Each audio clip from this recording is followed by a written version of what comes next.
Pace bene, para culprit baru-baru ini boleh saya katakan ya 1 minggu yang lalu atau hampir 2 minggu lalu ada berita 2 pasang pengantin, kasus yang berbeda tapi berdekatan, sama-sama orang Batak, kabur.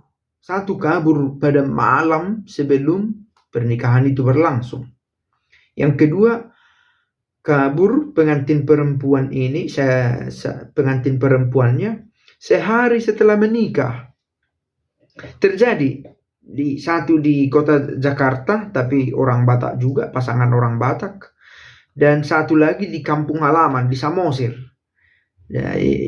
Yang kabur sama-sama pengantin perempuannya.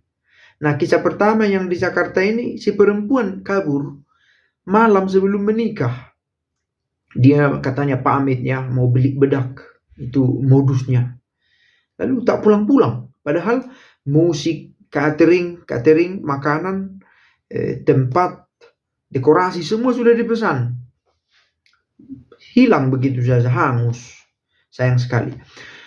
Yang kedua, kasus yang di kampung halaman ini beda lagi, sudah menikah. Oke, lalu sehari setelah menikah, si perempuan merengek katanya, minta supaya perempuan ini diajak mereka berdua dengan suaminya pergi jalan-jalan.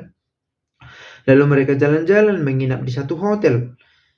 Dan si laki-laki dikunci di kamar mandi, kamar hotel. Dan perempuan lari. Mengapa ini terjadi? Dengan cerita ini, saya mau mengajak para penonton, teman-teman semua yang di sini, melihat kembali pentingnya persiapan perkawinan. Saya ikut dalam persiapan itu untuk memberikan pandangan begitulah. Meski harus dikatakan bahwa tidak cukup pandangan seorang pastor, apalagi pastor muda, untuk memberikan pandangan ini. Karena itulah dalam kursus persiapan perkawinan selalu ada pemberi materi dari berbagai pihak. Pastor, perawat, ahli keuangan, pasangan yang sudah senior boleh dikatakan, yang tetap setia pada panggilannya sebagai suami atau sebagai istri, sharing, memberikan pandangannya. Dan pastor memberikan pandangannya tentang nilai luhur perkawinan itu. Nah, dibuat paket kursus singkat persiapan perkawinan. Saya pikir ini sangat mendasar, penting, perlu. Bahkan ada buku yang perlu dibaca untuk ini. Saya pikir keputusan untuk menikah tidak selalu menjadi keputusan gampang. Bahkan ketika itu adalah pasangan satu-satunya, ada saja orang yang ragu. Nah, tentang ini saya punya beberapa pengalaman mendengarkan cerita pasangan-pasangan. Ada yang belum setahun menyesal. Nah, tentu setahun itu waktu yang sudah lama. Ini 1 hari menyesal, dia barangkali kabur dia. Mengapa? Jangan-jangan tidak diuji. Atau kemungkinan lain dia berbohong jika ada pertanyaan. Nah, ada pemeriksaan kanonik. Nah, di gereja Katolik ada itu. Syukur, sangat syukur ada ini ya. Setelah kursus tidak berarti semua sudah selesai. Justru kursus itu tidak legal itu. Bukan tidak legal ya. Tidak memiliki kekuatan juridis. Tetapi pemeriksaan kanonik ada. Secara resmi pastor memeriksa. Kamu bebas? Kamu tidak terikat dengan orang tertentu? Apakah ini pilihanmu sendiri? Apakah ada tekanan terhadapmu? Apakah ada yang menyuruhmu? Itu ditanya. Nah, andaikan si mempelai masih berbohong di sini, kalaupun masih berbohong, kemungkinan untuk mendeteksi kebohongan itu lebih besar ketika ada pertanyaan-pertanyaan semacam ini sebelum pesta dirancang. Nah, meski sering terjadi bahwa sudah keburu dirancang di mana adanya, di mana pestanya sudah dirancang. Tetapi penting sekali menanya poin-poin hal semacam ini ya. Pengalaman saya juga begitu, bahwa Ada yang berbohong, berusaha menunjukkan bahwa hubungan mereka baik-baik saja. Oh, ketahuan juga pada akhirnya, karena tekniknya kan bisa berbeda-beda. Kadang ditanya sendiri-sendiri.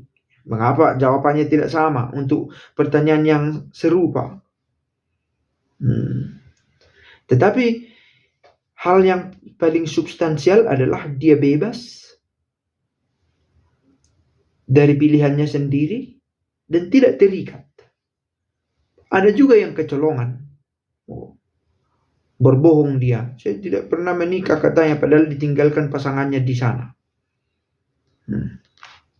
Nah, itu yang pertama. Yang kedua, kita ingat lagi Bapak Ibu yang sudah menikah tentang pemeriksaan kanoniknya dulu.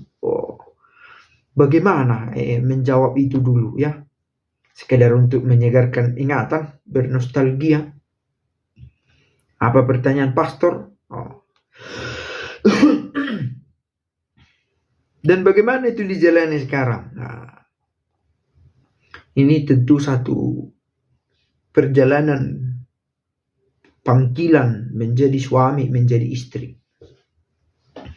Semoga tetap setia yang memilih untuk menikah. Mungkin ada yang merasa menyesal ya. Yang menonton ini, aduh, seandainya bukan dia yang kupilih. Mungkin. Dan merasa tabu menceritakannya ke siapapun, takut dia. Kadang sampai itu ke ruang pengakuan barangkali. Karena di sanalah tempat paling aman ya, memuaskan isi hati. Mau jadi curhat sebenarnya, bukan mau mengaku dosa, tapi jadi curhat. Menyesal. Tapi itulah panggilan, dijalani. Toh pada akhirnya yang membuat kita bahagia adalah kesanggupan kita setia pada nilai-nilai luhur dalam panggilan, dalam perkawinan itu, terhadap diri kita sendiri. Kita menghargai diri kita, berpegang teguh pada janji yang kita sampaikan, dan tahu mengambil keputusan, melanjutkan yang baik, bertahan pada yang baik. Dan kalaupun harus menghindar dari pasangan yang toksik, istilah masa kini, yang melukai, tetapi bertekun dalam kemurnian di hadapan Tuhan. Sebuah perjuangan terus menerus. Pace ebene.